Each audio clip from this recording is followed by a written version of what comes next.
Sur les vastes plaines du nord-ouest du Cambodge reposent les vestiges d'un royaume antique.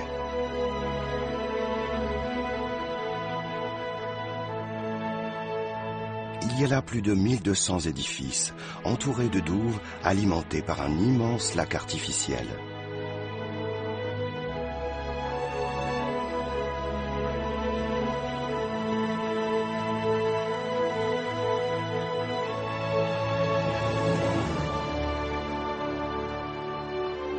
Angkor Wat, plus grand temple de ce complexe monumental, est orné d'une profusion de symboles religieux. Des tours avec des visages colossaux s'élèvent à 40 mètres de haut. Cette architecture éblouissante est unique au monde. La civilisation qui l'a conçue a connu une fin brutale. Et peu à peu, ces chefs-d'œuvre ont été recouverts de feuillages et de racines centenaires.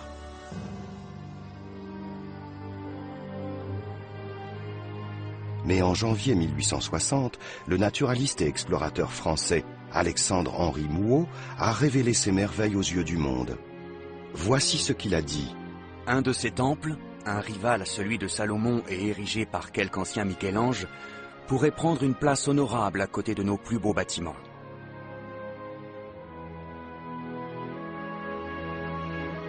Angkor Wat, c'est le chef-d'œuvre de l'Empire khmer qui a prospéré du 9e au 15e siècle.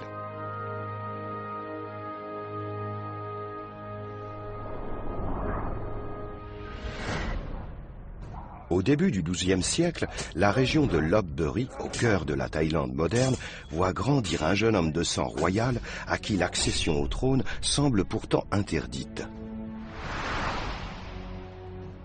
Il est le cadet d'une famille montée en puissance depuis 2 générations.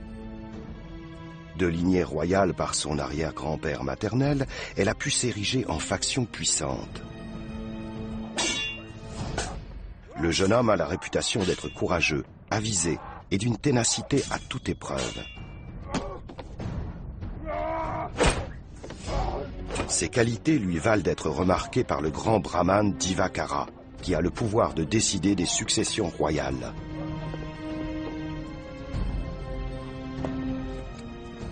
L'Empire khmer a beau être une monarchie, les coutumes et les croyances ont plus d'emprise sur la population que n'importe quel individu. Les chefs religieux jouent un rôle majeur et Divakara est le plus puissant d'entre eux.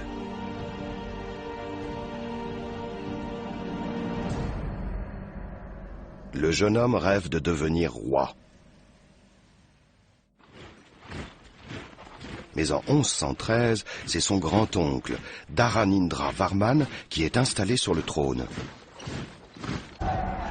Le chaos règne. Ancien moine contraint de régner en dépit de ses réticences, Dharanindra Varman est un souverain incompétent qui ne porte aucun intérêt aux affaires de l'État. Il n'a ni la volonté ni les épaules pour ramener l'ordre. Plusieurs familles se disputent le trône. La faction royale menée par le clan Surya, récemment arrivé au pouvoir, et d'autres plus anciennes qui ont été évincées par cette dernière. Les faveurs des brahmanes vont aux jeunes ambitieux. Ils espèrent qu'il ramènera l'harmonie et mettra un terme à l'anarchie qui s'est instaurée depuis quelques années. Ils montent un coup d'État.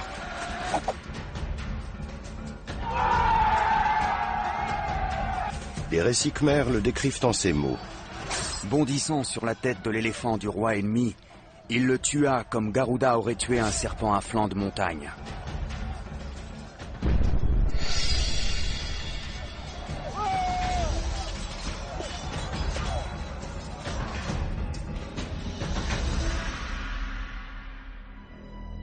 Après s'être emparé du pouvoir, le jeune homme purge le gouvernement des anciens alliés du roi et part en guerre contre les factions du Sud.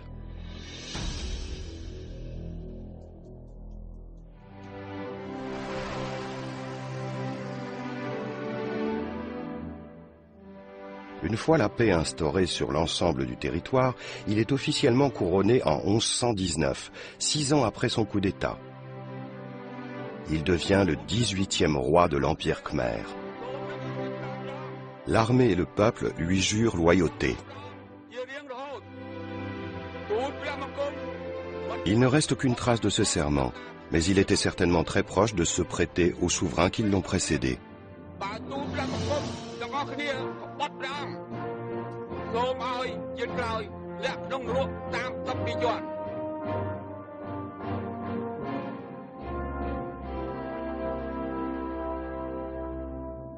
Malgré son jeune âge, le nouveau souverain a fait preuve d'une intelligence et d'une bravoure hors du commun pour s'imposer.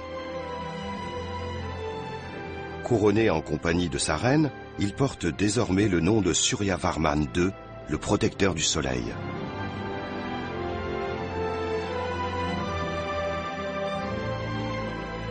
Son règne va voir naître Angkor Wat et marquer le début de l'âge d'or de l'Empire Khmer.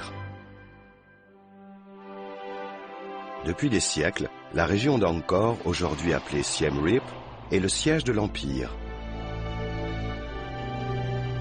Mais aux yeux des rois Khmer, il existe un endroit encore plus sacré, Phnom Kulen, un massif situé à 40 km au nord-est. C'est là que la première capitale Khmer a été construite en 802. Depuis, les rois nouvellement couronnés y viennent en pèlerinage pour asseoir leur légitimité.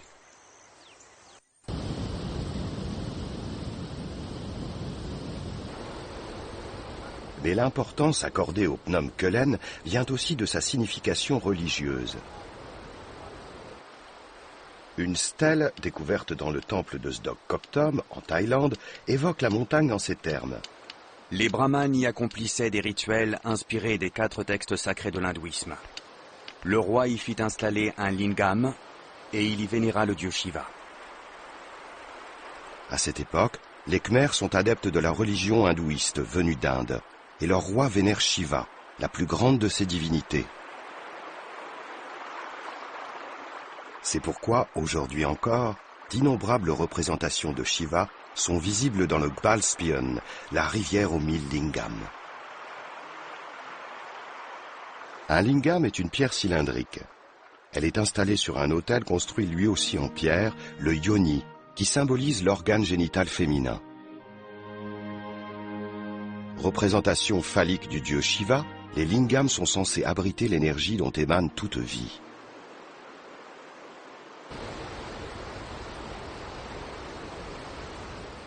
L'eau qui coule ici est à la source de plusieurs rivières qui s'étendent jusque dans les régions reculées de l'Empire Khmer.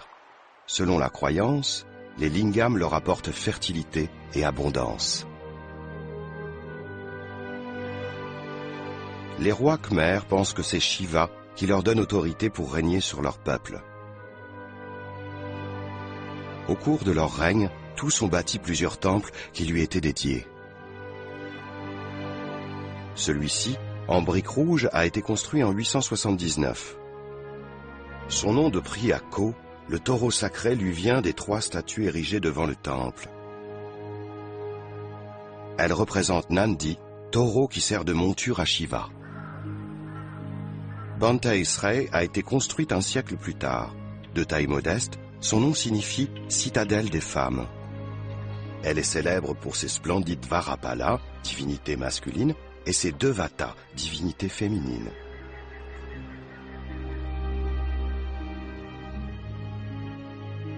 Avec le Bakong, première pyramide d'Angkor, les temples sont devenus bien plus grands.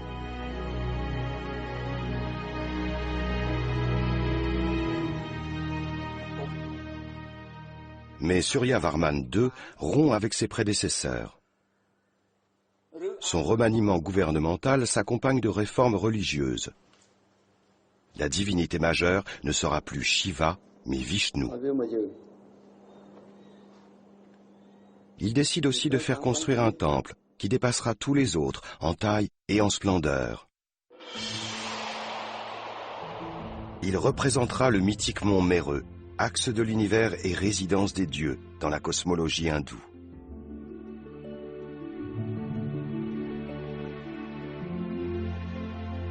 La construction d'Angkor Wat va nécessiter l'emploi de tout le savoir et la technologie accumulés par la civilisation khmer, mais aussi de toute sa ferveur religieuse.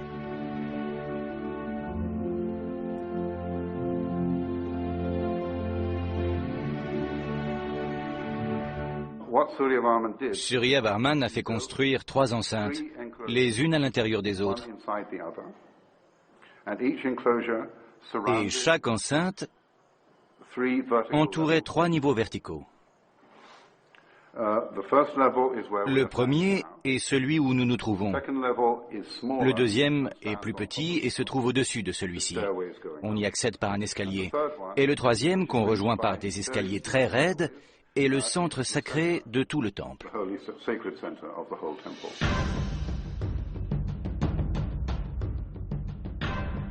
La construction d'Angkor Wat devient rapidement le plus grand projet de l'Empire. Une multitude d'ouvriers est mobilisée.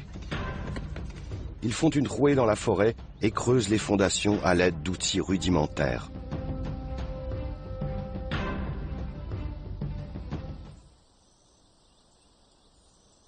Un bas-relief du temple de Bayonne, construit 80 ans après Angkor Wat, offre des indices concernant leur façon de procéder.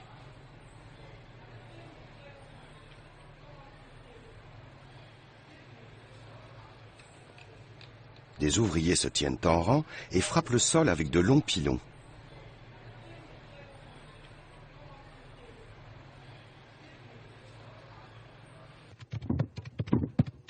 Ils affermissent le sol, car dans cette jungle, la terre se gorge d'eau pendant la saison des pluies. Ils ont creusé un trou de 10 mètres de profondeur, qu'ils ont rempli de couches de sable, de gravier et de boue avant de les marteler. De cette façon, non seulement la surface va se durcir, mais les excès d'eau seront aussi drainés.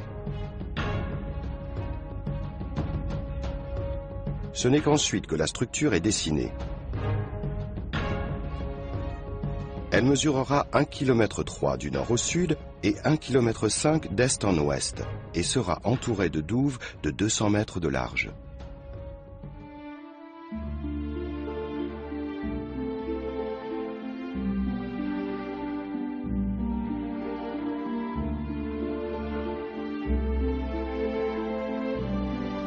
Des siècles plus tard, la splendeur de l'édifice fera dire à Alexandre-Henri Mouot qu'il est plus grandiose encore que ce qui nous a été laissé par la Grèce ou par Rome.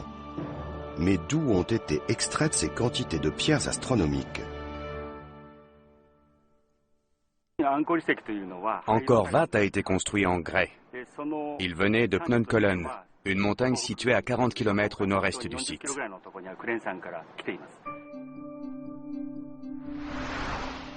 Cette montagne sacrée était le seul endroit de la région où il était possible de trouver de la pierre de qualité.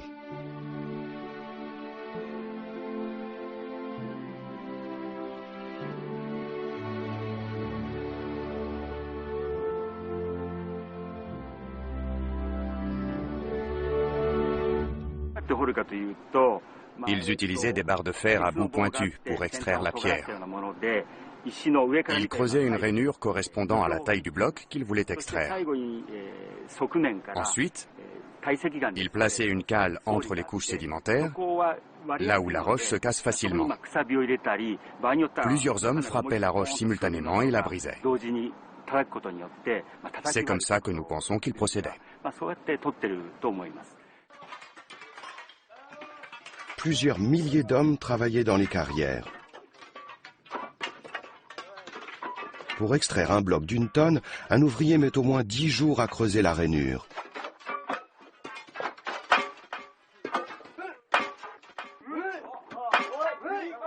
La cale de pierre ou de bois y est insérée, et les ouvriers se mettent à plusieurs pour la séparer. 300 à 400 blocs sont ainsi extraits chaque jour. L'architecture angkorienne est principalement caractérisée par une architecture de grès. C'est les principaux temples que l'on voit dans la région d'Angkor sont construits en grès, même s'il y a eu l'utilisation de la brique dans les premiers siècles, c'est-à-dire entre le 8e et le 9e siècle. Ce grès est extrait pas très loin d'ici, à environ 80 km, dans des carrières qui sont au pied du Phnom Kulen. Et ces carrières ont en fait servi d'approvisionnement pour tous ces monuments. Alors, la maçonnerie qui est utilisée, c'est une maçonnerie de blocs modulaires qui font environ 80 cm de long par 40-45 de côté. Ce sont des blocs très lourds. Le grès fait 2 tonnes 2, 2 tonnes 3 au mètre cube.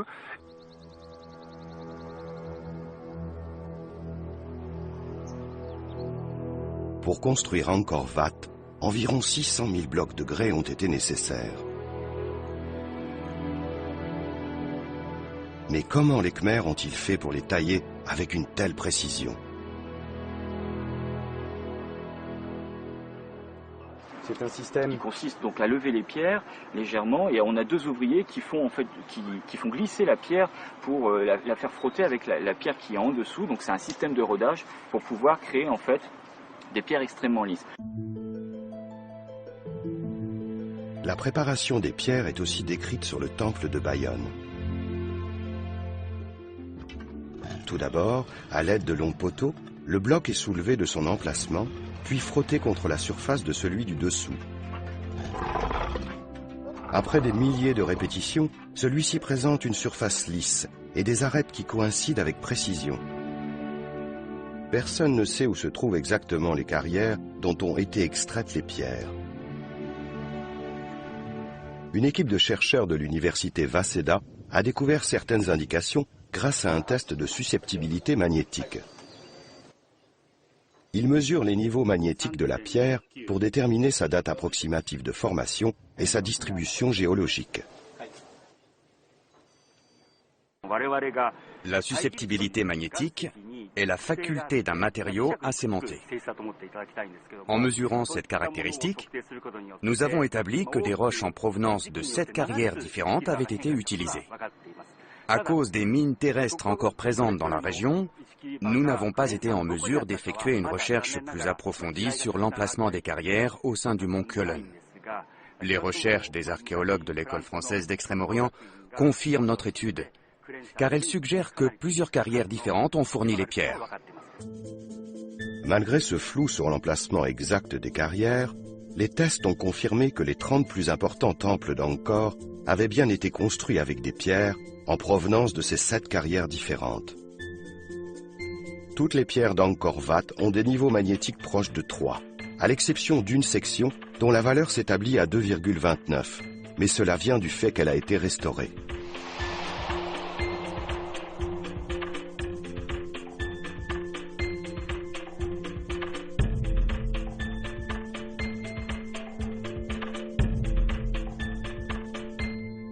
Il fallait prendre les pierres depuis donc les carrières, descendre vers le sud et se raccorder en fait à un canal angkorien, donc assez ancien, qui permettait de descendre jusqu'au Tonlé Sap et après remonter la rivière Siem Reap vers le nord pour amener les pierres à Angkor, donc pour la construction des monuments. Le transport des pierres constitue un défi colossal. Les éléphants sont souvent mis à contribution.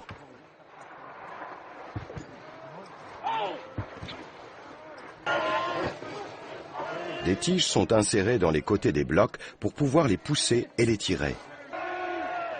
Ensuite viennent les canaux. Des radeaux de bambou sont chargés de pierres, puis halés ou propulsés à la rame.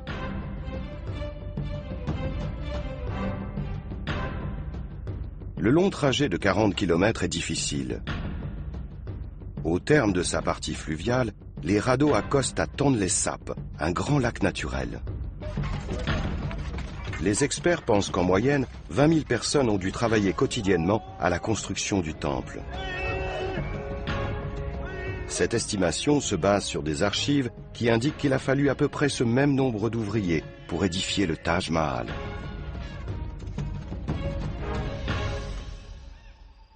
Mais combien y avait-il d'habitants dans la région d'Angkor?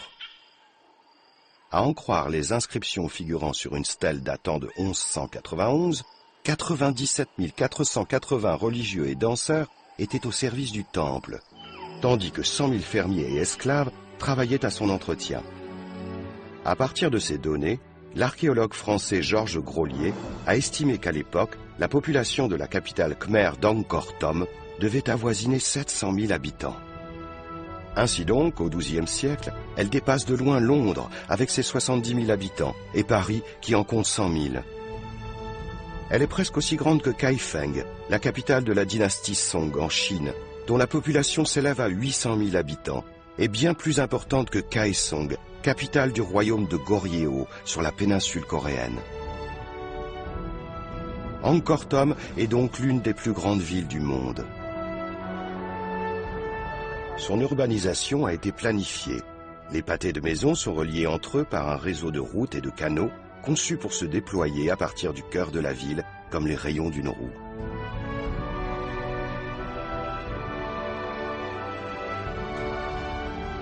Les 4 récoltes annuelles produisent 126 000 tonnes de riz, largement de quoi nourrir le million de personnes qui peuplent la ville et ses territoires voisins.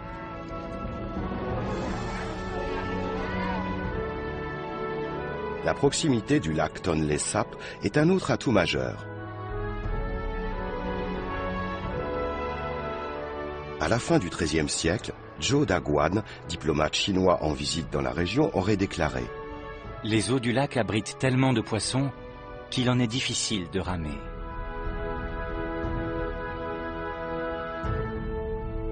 Monté sur le trône à un très jeune âge, l'ambitieux Suryavarman II veut qu'Angkor Wat soit achevé de son vivant, et ce pour consolider son pouvoir, l'État et la religion.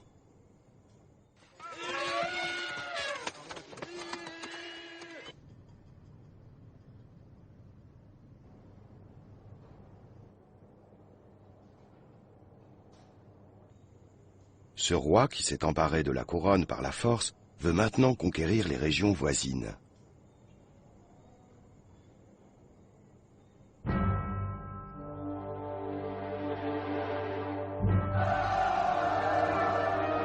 Il part notamment en campagne contre le royaume de Champa, situé dans la zone centrale du Vietnam moderne. Il est à la tête d'une armée de 20 000 soldats et 700 navires. Les Chams vivent depuis longtemps sous l'influence de l'Empire Khmer. Mais ils ont gagné en puissance et sont perçus comme une menace que le jeune roi compte bien éradiquer.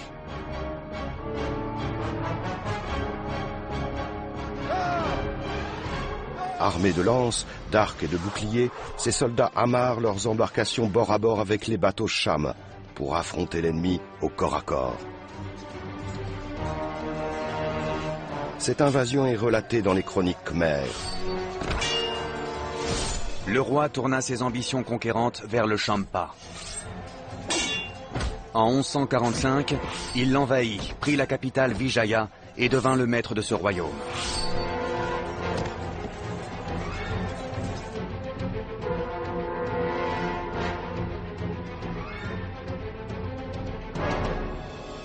L'Empire Khmer s'étend maintenant sur la majeure partie de la péninsule indo-chinoise et englobe les territoires actuels de la Thaïlande, de la Birmanie et du Vietnam.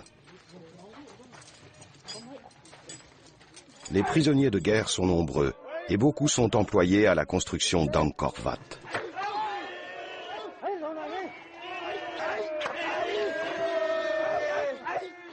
À leur début, les travaux se heurtent à un problème inattendu.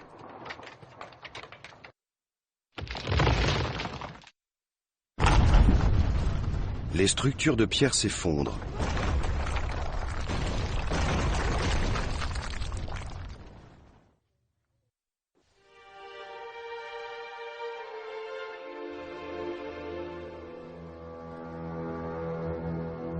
Angkor Wat est entouré par des douves de 200 mètres de large. Pendant des années, les spécialistes ont cru que leur vocation était purement religieuse. Mais elles abritaient aussi un fascinant secret architectural. Il y a une relation entre le mouvement de la nappe phréatique et le mouvement des bâtiments. Quand les bâtiments s'élèvent, c'est que la nappe phréatique monte et les joints se distendent. Quand la nappe baisse, les joints se resserrent. Comme la région d'Angkor est marécageuse, la pluie qui s'infiltre dans le sol pousse les bâtiments vers le haut. Mais quand la saison sèche arrive, l'eau s'évacue du sol et fait s'effondrer les bâtiments. Le seul moyen de résoudre ce problème est de construire des douves tout autour du complexe pour stabiliser la contenance en eau du sol. Au final, toute la structure tient en équilibre sur une terre détrempée. Mais comment les Khmers ont-ils réussi à construire des édifices aussi colossaux sur un tel sol ? C'est une montagne artificielle. Ici, on se tient à son premier niveau. Ils ont construit un coffrage en pierre rempli de sable, qu'ils ont densifié au maximum. Ensuite est venu un autre coffrage. Puis, étage après étage, la montagne a été érigée. Dans le sable, il y a de la latérite, une roche de couleur rouge brique, typique des climats tropicaux. Et à l'extérieur, il y a du grès. La tour centrale d'Angkor Wat mesure 65 mètres de haut.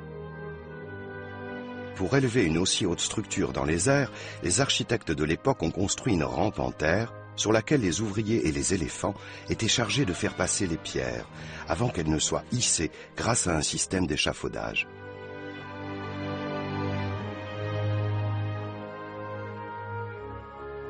Mais le plus surprenant, c'est que le temple a été bâti du haut vers le bas. La haute tour centrale a été construite en premier, puis ce furent les petites qui l'entourent, et pour finir, les galeries et les murs.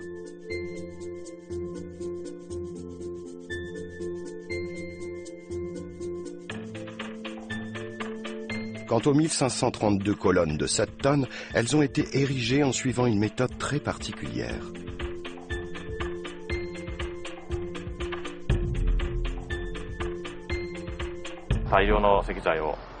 Les colonnes étaient apportées ici en vrac. Puis les ouvriers les transportaient vers les endroits plus en hauteur à l'aide de rondins de bois. Des représentations d'un appareil assez proche d'une poulie apparaissent dans les bas-reliefs qui décorent certaines galeries. Je pense qu'une seule et même machine servait à les soulever, à les déplacer et à les installer. Pour mener le temple à ce stade, il a fallu un temps et des efforts incroyables. Pourtant, ce n'est qu'un début.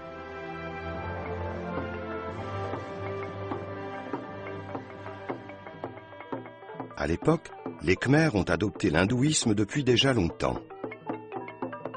Mais ils y ont intégré leur propre croyance en l'esprit de l'eau. La danse Apsara illustre cet éclectisme religieux. En sanskrit, Apsara signifie « femme qui marche sur l'eau ». Les Apsaras sont aussi appelées danseuses célestes ou nymphes dansantes. Selon la croyance hindoue, les dieux ont créé 600 millions d'Apsaras quand ils ont fait naître l'univers. Les Khmers ont associé les Apsaras à l'esprit de l'eau, qu'ils représentaient sous la forme d'un serpent. Le résultat est une danse unique en son genre. Il n'y a donc rien d'étonnant à ce qu'ils aient orné leur temple d'Apsara, aides divines qui ravissent les dieux.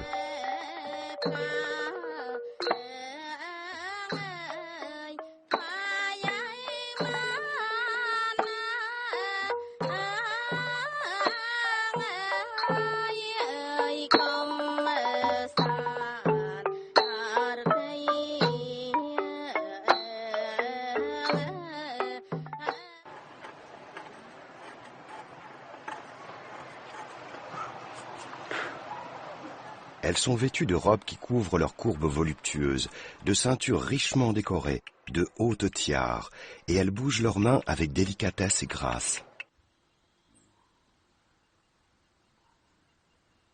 « 1850 bas-reliefs représentant des Apsaras ornent les murs d'Angkor Wat.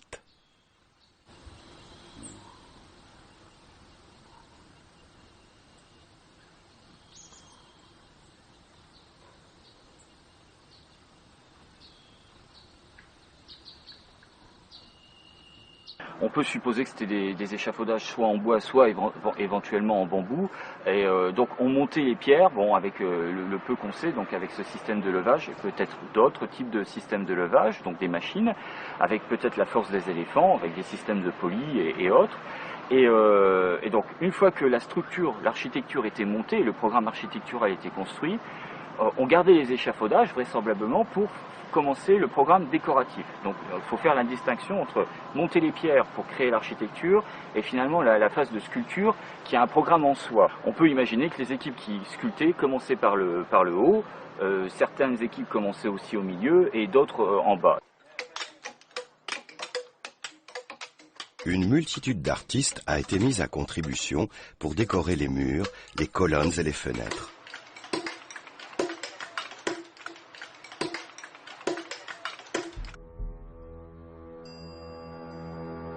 Les plus talentueux étaient sans doute ceux qui ont travaillé dans la galerie.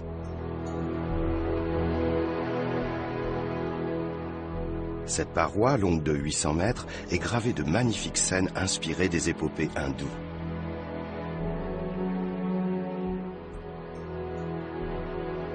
Pour commencer, les tailleurs de pierre ont dû construire le mur en raccordant ces blocs. Après quoi, ils l'ont creusé et façonné pour aplanir la surface dans laquelle ils ont sculpté.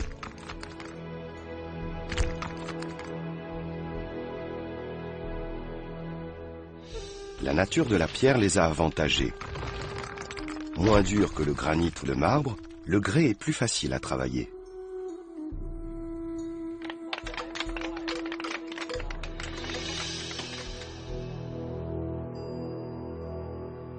C'est ce qui leur a permis de sculpter des personnages et des paysages dotés d'un sens de la perspective et d'un réalisme saisissant.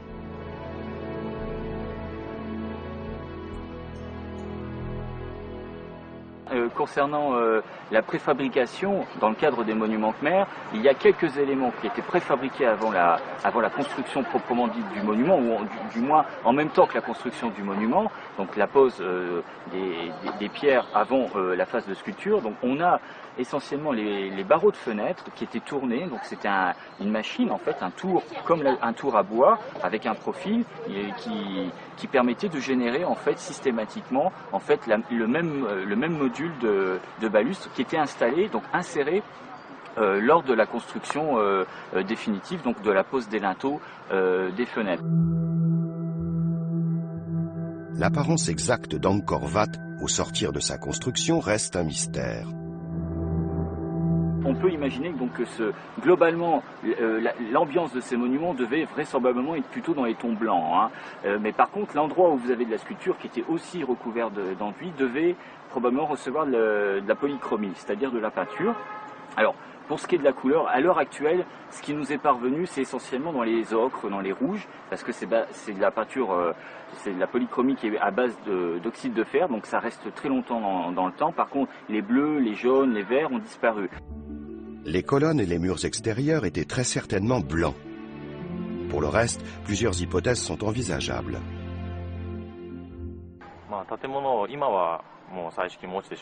Les bâtiments ont perdu leur couleur d'origine. La couleur du grès, que ce soit à l'intérieur ou à l'extérieur, est différente de ce qu'elle était. Il était sans doute en partie recouvert de plâtre peint de couleurs flamboyantes. Peut-être aussi que sa surface était plaquée de feuilles d'or ou d'autres matières brillantes.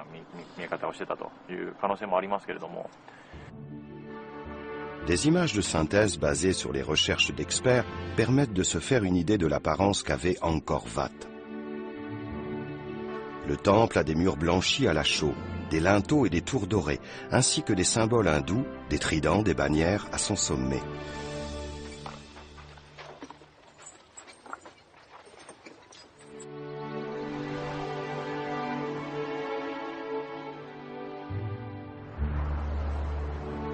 « 37 ans après le début des travaux, Angkor Wat est achevé, et Suryavarman II peut contempler son palais des dieux avec émotion.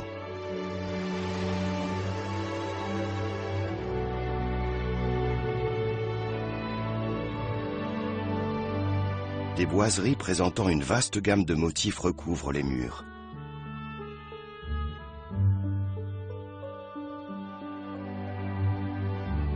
Des portes gravées de lotus séparent les salles.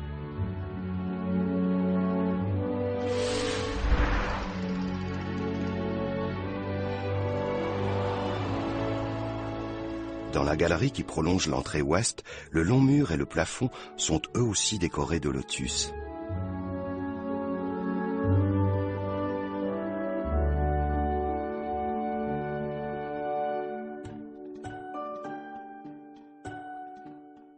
Mais c'est sans doute la longue galerie de 800 mètres que le roi affectionne le plus.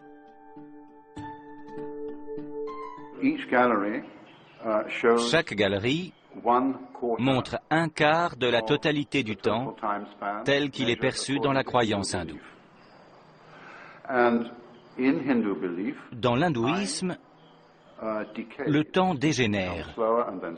Il ralentit peu à peu et finit par s'arrêter, en fonction de la moralité des hommes et de ce monde. Il y a un déclin moral quand on fait le tour des galeries. Elle commence avec la création de l'univers et s'achève avec le Kali Yuga, l'âge de la mort. C'est la période dans laquelle nous vivons, et aussi celle dans laquelle vivait Suryavarman. Tous les rois du Cambodge, tous les grands rois d'Asie, ont vécu dans le Kali Yuga. La première chose qui frappe en entrant dans la galerie ouest, c'est une scène de bataille entre divinités de la mythologie hindoue.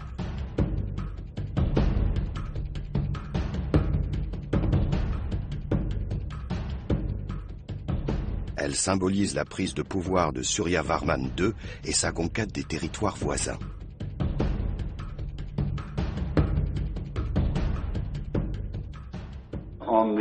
Du côté sud de la face ouest, on peut voir Krishna, lors d'une bataille largement évoquée dans le Mahabharata.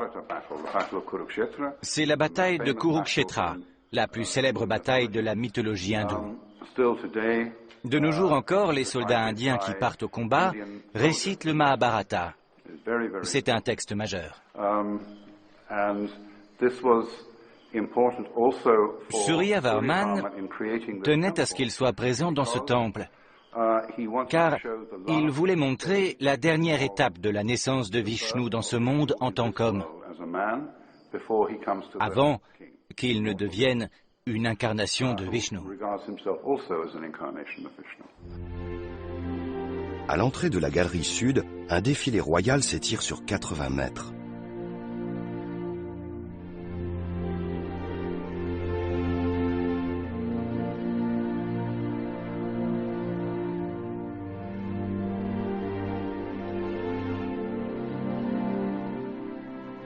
Il montre que, comme Vishnu, le roi des dieux, Suryavarman II a lui aussi apporté la paix dans le chaos du monde dont il est devenu le sauveur.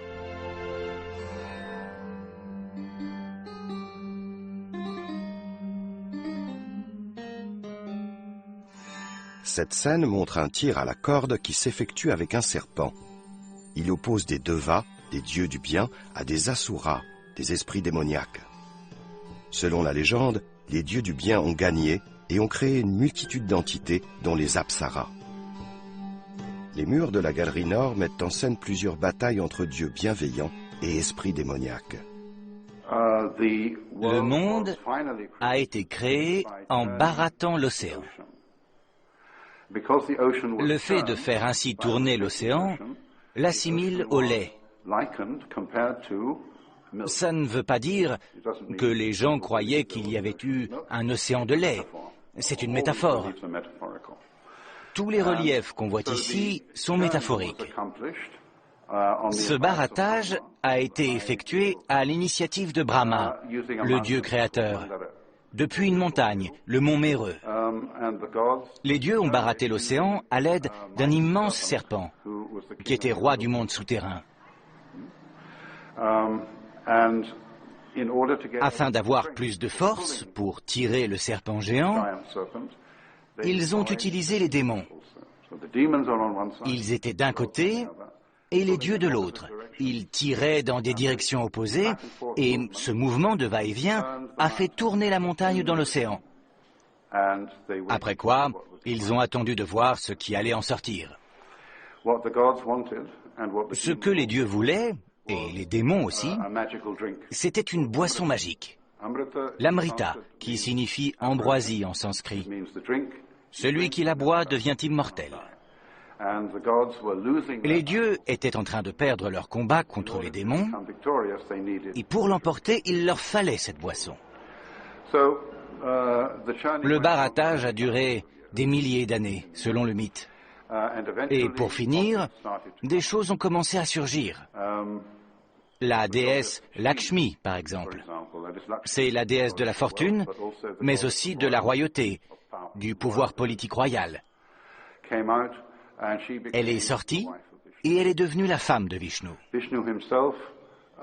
Pour sa part, Vishnu soutenait la montagne pour l'empêcher de tomber. La dernière chose à naître du barattage a été l'Amrita. Les démons voulaient la prendre aux dieux, mais divers récits racontent comment les dieux ont réussi à la garder. Dans certaines versions, ils ont recours à la ruse.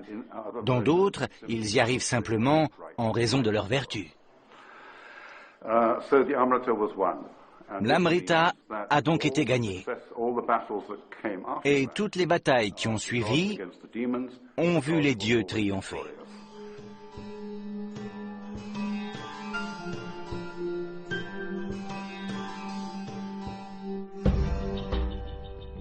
Vishnu sort victorieux de la guerre, comme un reflet des ambitions de Suryavarman II, désireux de consolider son pouvoir et de conquérir les territoires voisins pour mettre de l'ordre dans le monde.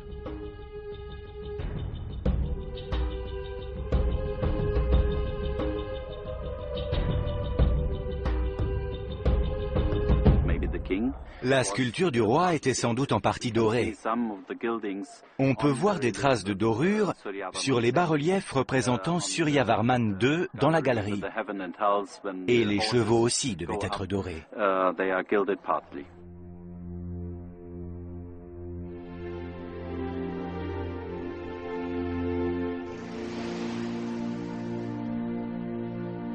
Des résidus de pigments rouges sont visibles sur les apsaras qui ornent les murs extérieurs.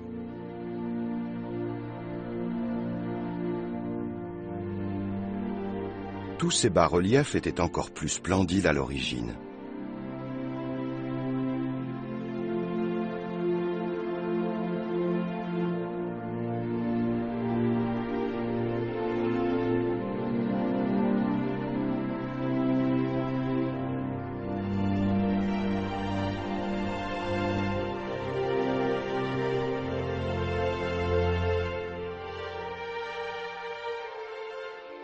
Au centre du deuxième étage d'Angkor Wat, derrière les colonnes de la galerie cruciforme, il y avait un bassin où le roi et les brahmanes venaient se purifier avant d'effectuer les rituels.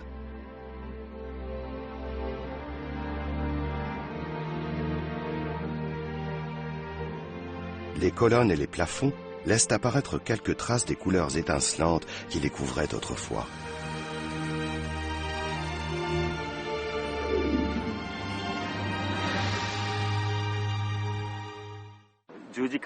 Au centre de la galerie cruciforme, il y a une colonne qui a été recouverte par 5 couches de peinture blanche et rouge en alternance. Au début, ils ont mis du rouge sur un fond blanc. Plus tard, ils ont de nouveau fait un fond blanc sur lequel ils ont repeint en rouge. Et bien qu'on n'en connaisse pas la raison, on sait que pour finir, ils ont finalement passé une couche de blanc, ce qui fait qu'aujourd'hui, elle est rosée.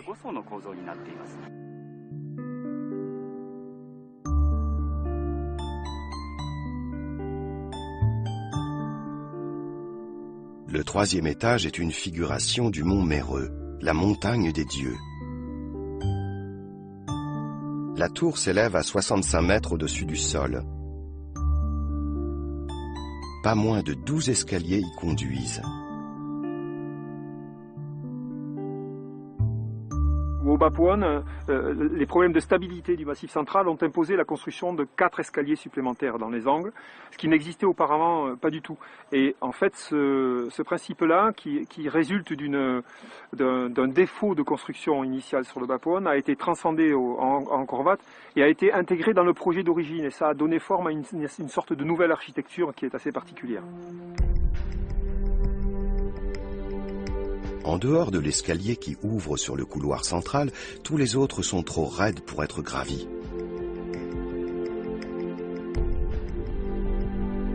En réalité, ce sont des dispositifs architecturaux qui permettent de soutenir l'énorme poids de la tour. Les douves figurent la Grande Mer, les tours voisines symbolisent les chaînes montagneuses et la tour centrale le mont Méreux.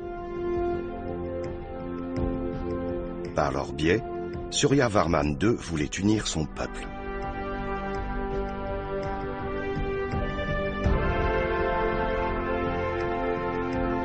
Au plus haut point d'Angkor, il a fait ériger un sanctuaire dédié à Vishnu.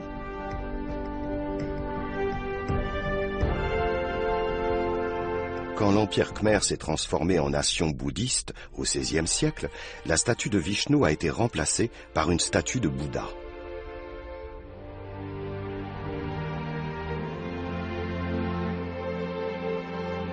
Mais au XIIe siècle, une fois la tour centrale achevée, c'est devant une statue de Vishnu, dorée et luisant sous le soleil, que le roi Suryavarman II s'est prosterné.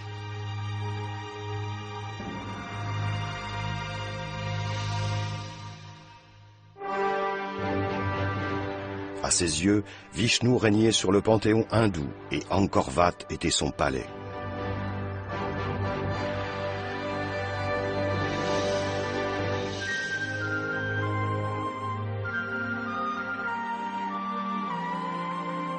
Suryavarman II était un bâtisseur visionnaire. Incarnation autoproclamée de Vishnu, il a agrandi les frontières de l'Empire Khmer de 300 000 kilomètres. À sa mort, il a reçu le nom posthume de Parama Vishnu Loka, celui qui a pénétré dans le monde céleste de Vishnu.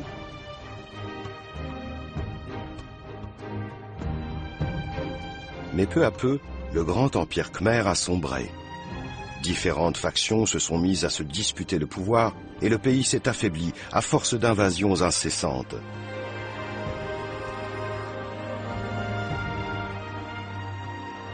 Puis le temple est resté tapi dans la jungle pendant des siècles, jusqu'à ce qu'en 1860, Alexandre-Henri Mouhot fasse découvrir ses splendeurs au reste du monde.